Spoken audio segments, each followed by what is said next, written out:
আহ, বন্ধুরা, এলাকায় পানি হয়েছে আর আমি আসবো না, আর এই পরিবেশটাকে উপভোগ করবো না, তাই কি হয়?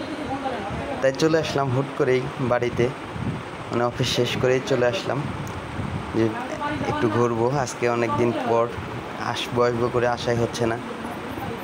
তো এসেই আর বাড়িতে সময় না দিয়ে মাঠে চলে গেলাম নৌকা নিয়ে, সাথে পান্নু ভাইয়া, তারপরে সোহাগ কাকা, সম্রাট ভাই, সেলিম কাকা, এই কয়েকজনেই মিলে চলে গেলাম মাঠে ঘুরতে।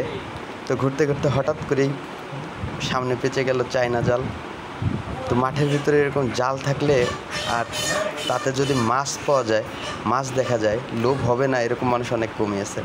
তো বললাম যে কাকা, আমার তো মাছগুলা দেখে পছন্দ হয়েছে, আমার মাছগুলো লাগবে, তো কি করা যায়?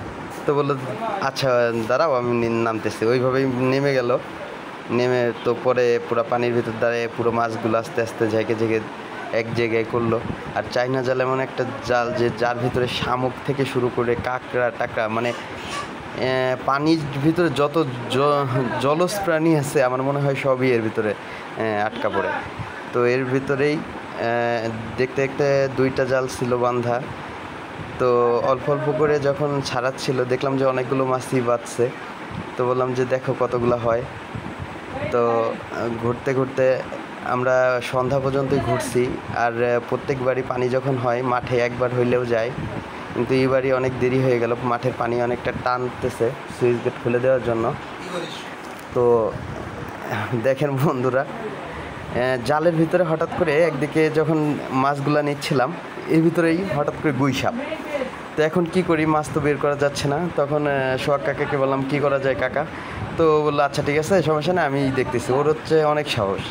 তো ওই নেমে গিরে খুলে দিয়ে যখন এক সাইড ধরলো, তখন গুই সাপটা আর কি মুক্তি পেল পানির ভিতরে।